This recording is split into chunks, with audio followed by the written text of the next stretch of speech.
In competitive Tekken 8, there is one name that strikes fear in the heart of nearly every competitor, and that's Pakistan. Anybody you fight from this country is almost guaranteed to be cracked, fearless, stubborn, and likely to beat you in a 1-2. So, I flew out to CEO 2024, that's where I am right now, and in Daytona, Florida, I looked at my tournament bracket, and if I made it out of pools on the winner's side, I would fight Pakistan. Specifically, I would fight Esharib. Now, Esharib has just gotten his visa, so he's able to fly out of his country and start dominating international events. Every Pakistani that gets a visa is a threat, and we are all on guard, okay? Now, Esharib, I hadn't heard of very much, so seeing that he was in my projected path, I started doing some research. And what did I find? I found a 1-3 with Knee. And when I watched this match, I was terrified to see that in this 1-3, Esharib wins 3-0. Now you can see that the rounds are occasionally close. This last one is not, and Knee is not getting totally smoked, but it's a 3-0. Tournament is 1-2.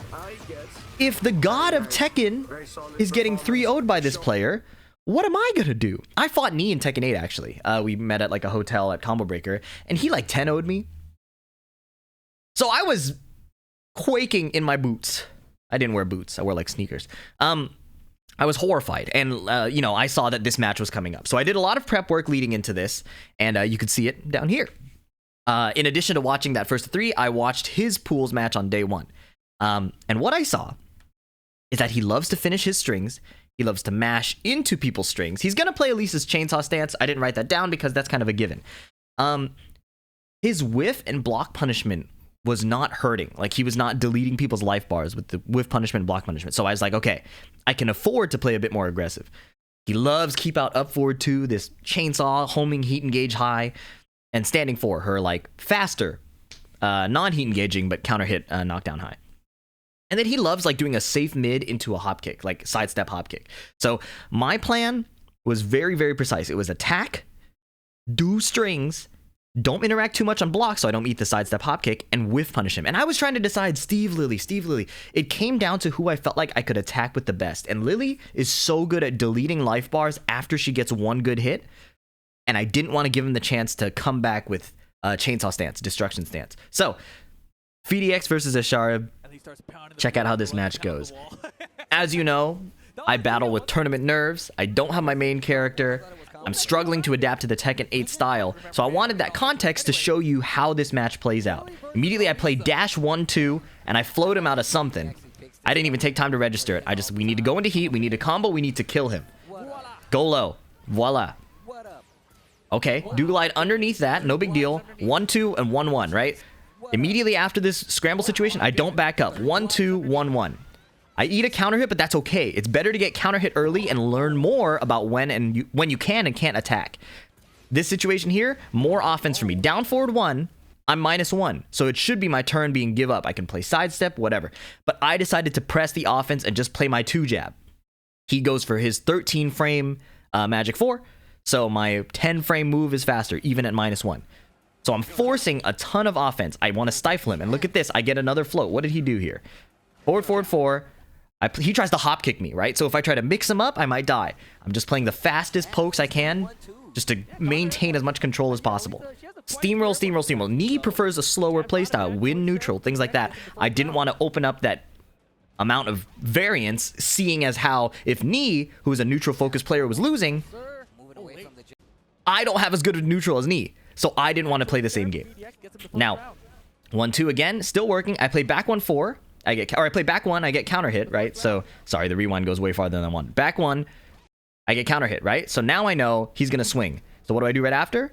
Back 1-4, just rip it right away. Now this time he blocks, but look, there's the punishment not connecting. That was what I was banking on. So I felt confident going unsafe over and over again. There's the same frame trap as last time. Well, not really a frame trap. I just played a faster move. Down forward 1, I'm -1, and I beat anything he does that's not a jab. Step on him again, Heartwheel, Power Crush. Just keep the offense going. Don't backdash, don't sidestep, just attack. This was crucial to counter the gameplay I was expecting from him. He's in disguise. Okay, you'll notice here, so like this is another thing I scouted. He does back one, it counter hits me, so that's not really as relevant. I thought I blocked it. But I was looking for a sidestep after. Now, unfortunately, he counter hits me here. What went wrong? What went wrong? So he blocks, I block his move, I do a forward dash, he does a back dash, right? So rewinding a bit, after this block situation, I do a forward dash, he does a back dash, right? And then I stop. So dash block, stop, and then I decide to hit a button. And so that's an easy counter hit opportunity for him. I could have just attacked because he was within my range. Now I'm eating this wall position. Destruction down 2. I mashed out of this. You can see that I mashed. That's the fun thing about the new Tekken 8 hit sparks.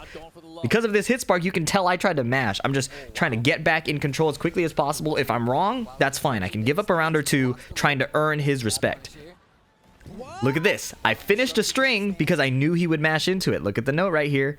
Right here. He mashes into strings. So do glide 2-1, and I get a huge wall reward off of here. If the best punish he gets is 13 frames, so I wasn't afraid of dying there. We're going to this wall. Wall position, play the mid again. He does block. Down forward 1, I'm able to get past the power crutch because it's fast. Finish my string, 1, 2, 4. Try it again. He blocks this time. That's fine. Chainsaw stance, I have to guess. I choose to block low, punish, and then I just decide to rip a cheesy low, right? Like, yes, this low is reactable, but I just punished him. He likes to make plays. Last time he tried to hop kick, so I figured he might hesitate, and he actually does duck. He ducks. He ducks for a faster low. Maybe he ducks for a high, but I picked a slow low. He stood back up, and then it clips him. At the wall there, that's pretty much guaranteed. So, strong game 1 performance from me. Excuse me. Oh, he dropped the cap. It's gone. He let it go. I like it. Now, it's important to drink a ton of water. I'm breathing a lot. I did drop the cap. But now Bilal, Brian player, who has won a TWT LCQ to qualify for the finals. This guy's very, very good. You can see Red Bull on his jersey. This guy is serious. I don't like that he's coaching Esharib. That makes me very, very nervous.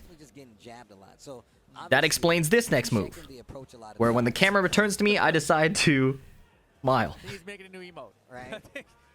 I really have no other explanation for this. Anyways, my plan was not changing at all, to be honest. Now, he did have a Fang that I did not scout. So when he hovered Fang, I did panic a little bit.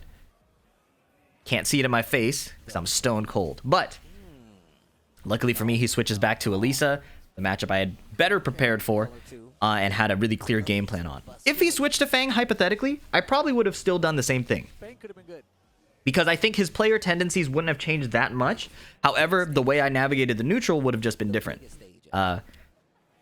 However, that's a hypothetical. And as you can see, we're here on Yakushima. Now, when I saw Yakushima, I was a bit more concerned because the pseudo-infinite stages in this game mandate a different style of gameplay. The wall threat in this game is so big that it changes how dynamic the gameplay is moment to moment.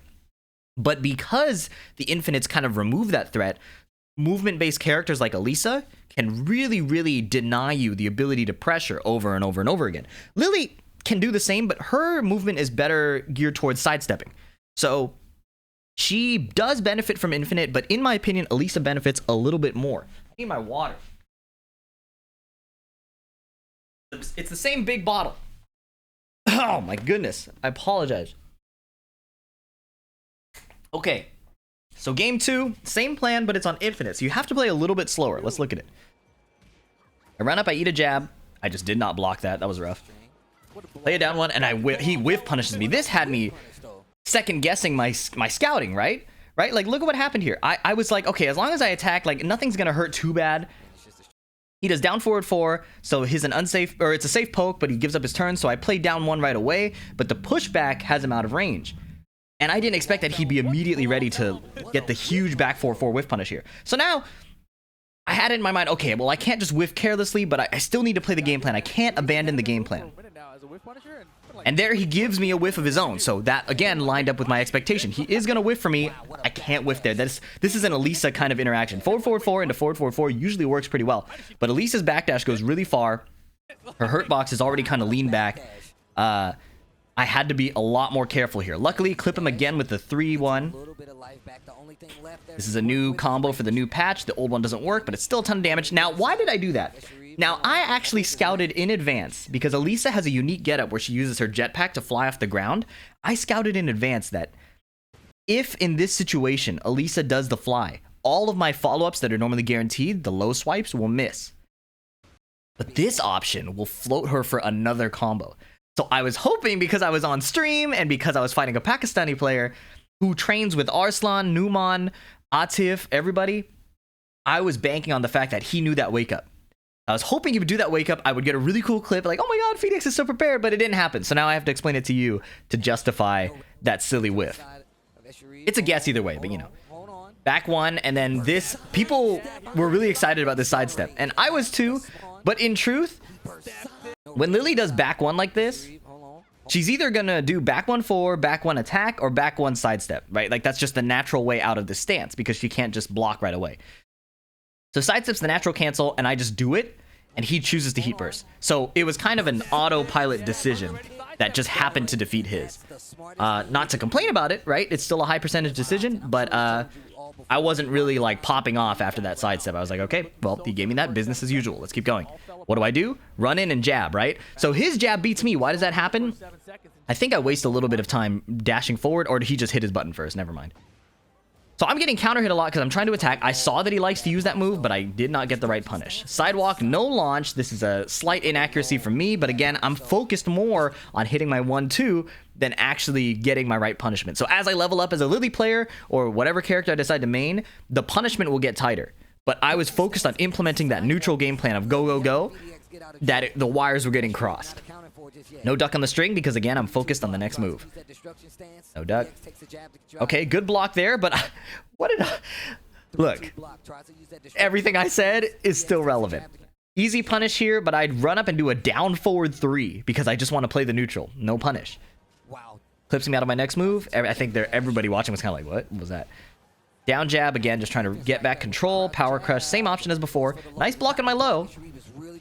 And this hop kick, I was pretty confident in. But again, because I scouted that he wasn't, like, he was actually ducking. Like, you see that? That was cool. He was actually ducking. But he stands back up and blocks the hop kick. Very impressive. But the punish doesn't hurt much at all. So I'm okay doing that hop kick over and over again. My heat burst gets hit by a low, which is pretty bad. I wish I could say that was a misinput. But again, I would rather mash my panic options early and make him respect it. Big block there, but I wasn't sure that it was like the launch punishable frame. As you may know, this attack has a lot of active hitboxes. So if it hits you near the tip, you don't get the launch punish. So I wasn't confident that I blocked it on a launch punish frame. I chose to do my safer punish. Okay, good block there. 10 frame or 11 frame punish.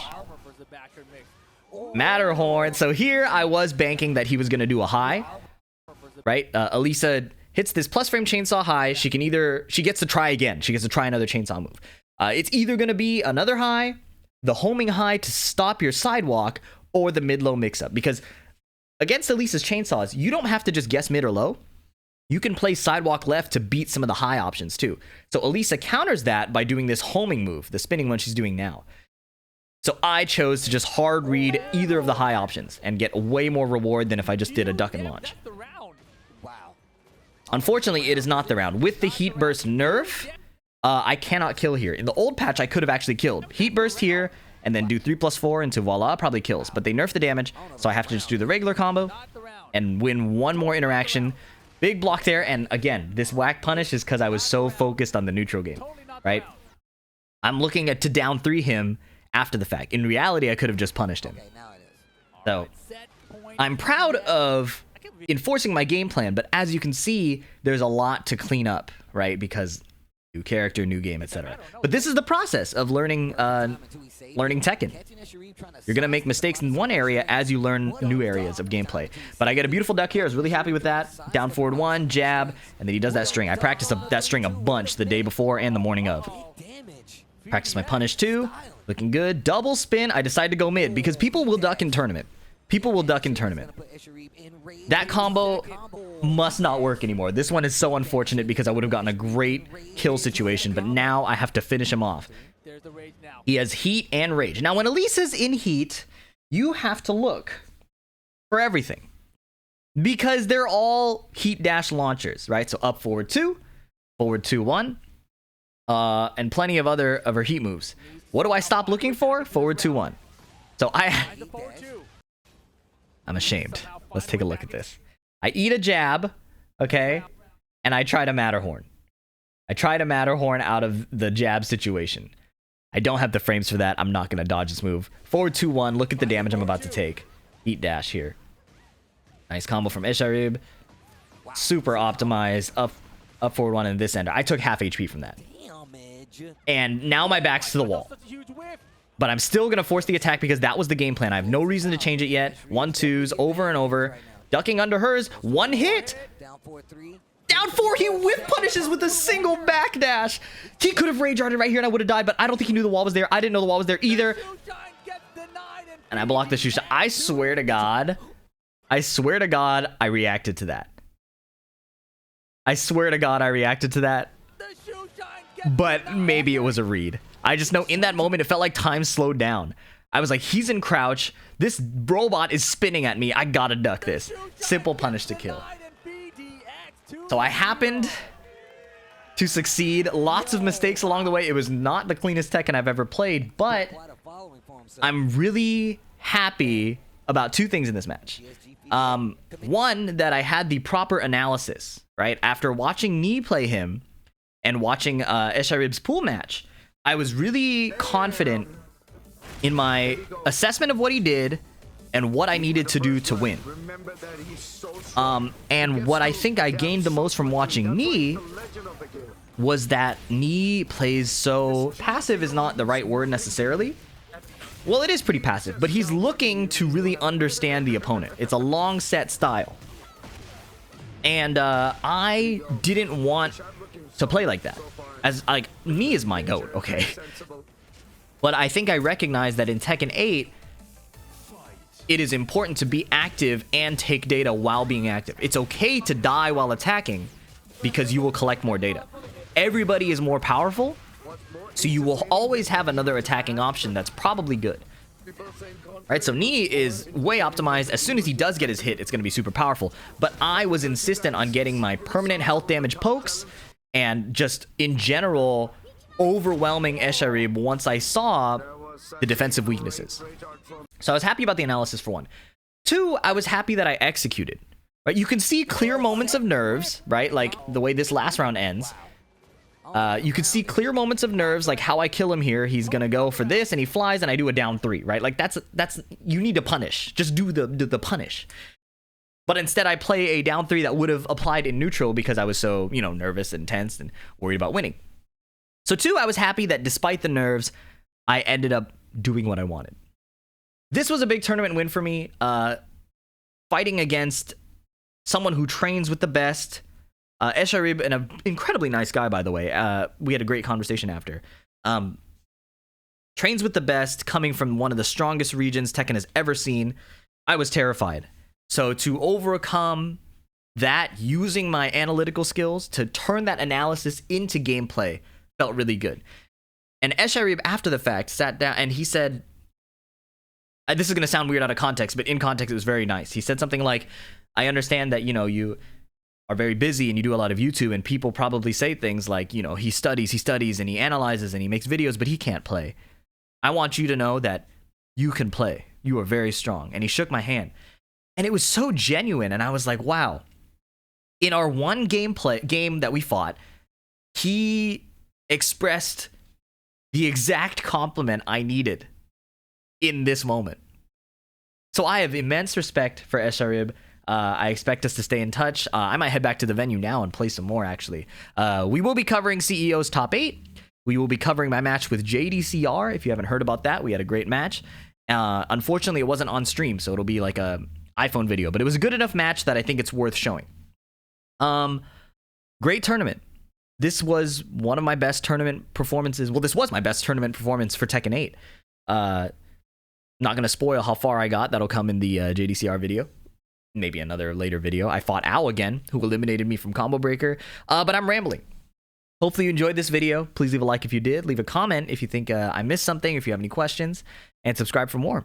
We will improve together, and I hope this kind of content encourages you to push past your limits. Like, I am running into my barrier over and over and over again, and I'm not afraid to show it on this channel, because I think that when I do get the wins, it'll be rewarding for all of us. So thank you for coming along for the ride. I'll catch you in the next one.